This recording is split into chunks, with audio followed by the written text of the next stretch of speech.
Hey, so what is going on, everyone? It is me, Mr. Mario, and today, while going through all this Halo stuff, Halo is going to be a little bit of a staple on the channel here because of, Halo 5 coming out and everything, and also I do enjoy Halo. It's one of my favorite, Microsoft main titles and everything, but what I'm going to be talking about here is Halo 3 ODST. Now, this used to be one of my least favorite Halo games, and it's still not anywhere close to one of my favorites, but I have to say, after, a few years, I definitely like it a lot more. So, a lot of people who might be new to the series, or they kind of glazed over this one, they didn't play it, they skipped over whatever terminology you want to use. Essentially, this is what happened, right? Because Halo 3 ODST itself isn't bad. It really isn't. On the Xbox 360, if you bought Halo 3 ODST, you got the ODST campaign that you could play in either single player or co-op, online or offline, whatever it is, and you got Firefight, which was kind of Halo's answer to the Gears of War, not Forge mode, but Horde. That was it. Because in 2008, Gears of War 2 came out, they introduced Horde mode. People thought it was pretty cool. I don't even know if that was a direct thing. Maybe Bungie was planning it. I don't know. I'm sure they were. But to me, because it also came out in 2009, it really felt like that was the Halo alternative to Horde. I still preferred Horde, though, on Gears of War, honestly. I never really played it on 3, but I played a bunch of Horde on 2, at least on the main map and maps that it came in. So, pretty much what happened was, when it came out, it was supposed to be that, so all new content, and then you had a second disc. So this is crazy, because it was, Halo on 2 discs for the first time. And it was a second disc that was Halo 3 multiplayer only. So if you didn't care about the Halo 3 story, you could get that, and the nice benefit was it came with all of the maps and all the DLC maps. So it had the complete Halo 3 multiplayer on that disc itself. So it doesn't seem like that bad of a deal, right? There's a few reasons why I didn't like it originally. First off, I wasn't really playing many games at that time. And for like 2.5 years, I really didn't play much stuff. There were a few games that I played. I remember I played through Black Ops. I played through ODST. No, I didn't even play through Reach at that time, actually. I played through Reach later.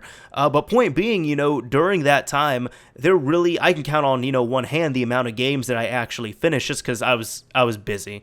Not really busy. It's more I found out what girls were in high school, and then that kind of took precedence over video games, so that ended up happening. But that's besides the point. What ended up happening there was I was just really not into games, and I almost had, really pessimistic, horrible view on them as well, too. But I ended up picking up ODST. For once, it was a Halo game I was not getting on launch. I picked it up from a friend for like 40 or 45 bucks because he bought it, and he thought it was stupid and hated it. So I bought it off him like a week or two after it came out, and I think I eventually played through. It took me like a month to play, and it was a short game, but the main thing was, originally, it was supposed to come out for $40. Now, people thought it was going to be, this really great deal, and it still kind of was, but they said, they were going to be releasing this ODST campaign where you played as an orbital drop shock trooper.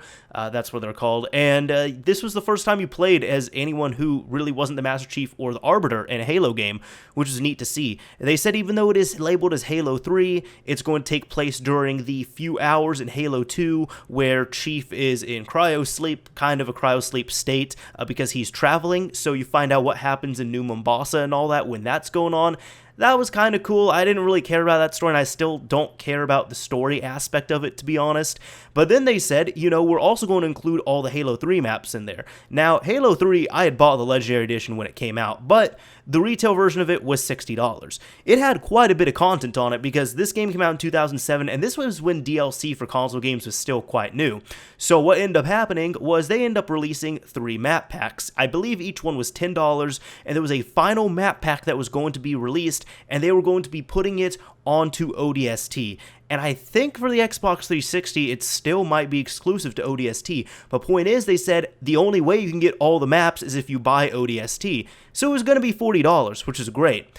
Then they upped it to $60.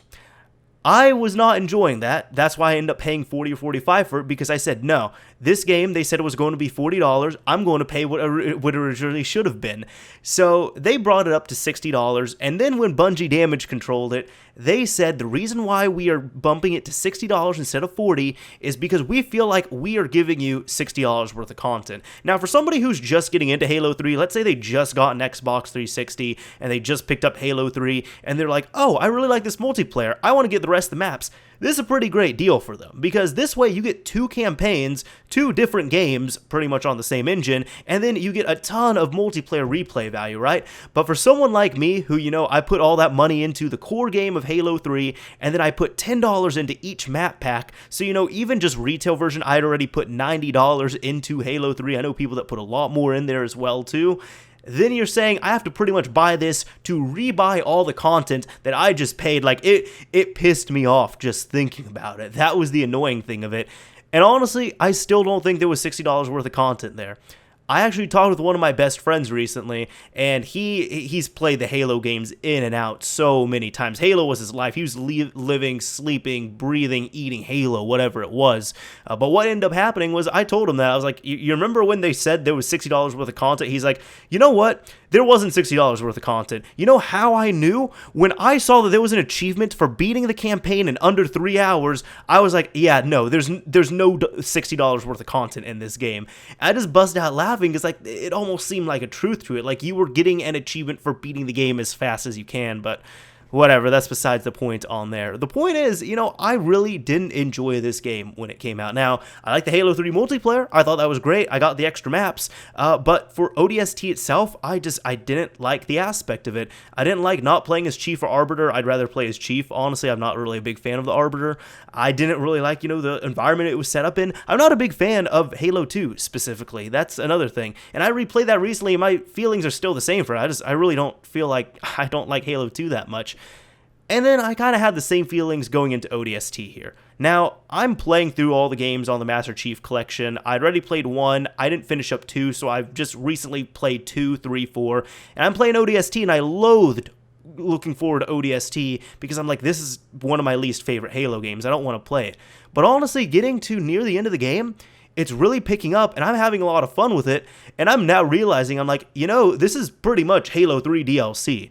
Like, yeah, it's supposed to take place during the Halo 2 storyline, but it's running on the same thing that Halo 3 was running on, and it plays a lot like Halo 3, just in a slightly different variant. To me, this is pretty much what Halo 3 DLC would have been, and I think it would have been cool if they charged $20 for a downloadable version of this, where you could just put that on and it would integrate into Halo 3, and you had this whole other campaign. And I think that's what Bungie was trying to do originally, but they didn't know how to market it properly. Now it doesn't even matter, honestly, because you get Master Chief Collection, it has Halo 1 through 4 on there with all the maps. I'm pretty sure it has to have all the maps on there. If it doesn't, that'll have me feeling some type of way. I haven't played the multiplayer on it enough, honestly, to really judge for that. But if you want to get ODST, I ended up getting it for free because I played Master Chief Collection on launch, and that got thrown in for free. But what happened was they ended up putting it up for anyone to buy, so you can buy it for $5. And I will say this, for $5, it's totally worth it. And even when it was on Xbox 360, I actually recommended, when people were asking about the Halo games, I recommended people get ODST, because most people I know were wanting to play a good multiplayer game, and I said, get ODST, because there's a multiplayer disc there. You don't even have to touch a single player, it's fine. There's a multiplayer disc there. It has the entire Halo 3 multiplayer with every single map, so you can play everything on the Halo 3 multiplayer, and it's a very solid multiplayer. So that's why I would always recommend ODST, but I never recommended it for the storyline. However, it's gone to the point now, the campaign's really grown on me. Now, I know a lot of people actually say that it's their favorite game. A lot of people isn't. I've seen a decent amount of people say that. It's not, you know, a widespread thing, but there are people that are very passionate about this game and they really love it. I'm not one of those people. Now, I went from disliking it to thinking, okay, you know, it's alright, like, it's actually worth a playthrough. And honestly, even if I only had an Xbox 360 or somebody only had an Xbox 360, I would recommend it. I'd say, hey, if you can find ODST, you can find it for like $10-15 maybe. I'd say it's a pretty good deal. I would say pick it up. And it's also, you know, a different type of look on the Halo universe. As I said, you're going through in a more human fashion, where Chief, you feel all indestructible and everything, and then you're playing as this ODST rookie in a lost city, and you don't know what's going on. You have to go through all these flashbacks, and you have a health system there for the first time in multiple Halo games as well too, and you take damage a lot faster, and it gives you more human feel. And once you actually learn how to play it again, really it's just a slightly modified version of Halo 3 is what it feels like. It's really fun to play through. And Halo 3 and Halo 4 are my favorite games for, different reasons on each one. But as I said, once I was playing through it, I'm like, this just feels like an add-on campaign for a single-player DLC or not multiplayer, but like single-player campaign DLC for Halo 3. That's what it feels like. I'm like, it's actually not bad. And this is probably something, as I said, they probably could have gotten away charging $15, $20 for, but at the time, it was handled and marketed so poorly. And I kind of talked about this before. I had a commentary where I talked about, Watch Dogs specifically and some other games, and I was asking, are these bad games, like truly bad, or are they just overhyped? And I think that's what happened with ODST. I honestly think if they kept it at $40, if they kept everything the same, if they weren't trying to damage control their pricing or anything like that, it would have gotten a better reception. But that was in 2009. We're in 2015 right now. Bungie's gotten their money. They've run. You can find the game for like $5 or $10 in a bin somewhere. If you have an Xbox One Master Chief Collection, you can buy it as DLC for $5, and it patches into the game. So, complaining about the price now is nothing to deal with. Because as I said, I'm sure there's going to be a lot of people who have played it, who might be even watch this video. They're just like, I don't know what you're complaining about. That's good, actually, if you don't know what I'm complaining about, because, I guess I'm one of the more OG people. I don't know. I'm more of a veteran to this series, but at the same time, it's kind of left a bit of sourness with me. But I'm near the end of the game, at least right now while I'm recording this. It's fun. And I'm going to be a little disappointed when I actually finish it as well, too, because then that'll kind of be me moving on from Master Chief Collection, where I can still go back, but I'm just like, I'm gearing up for Halo 5 at this point.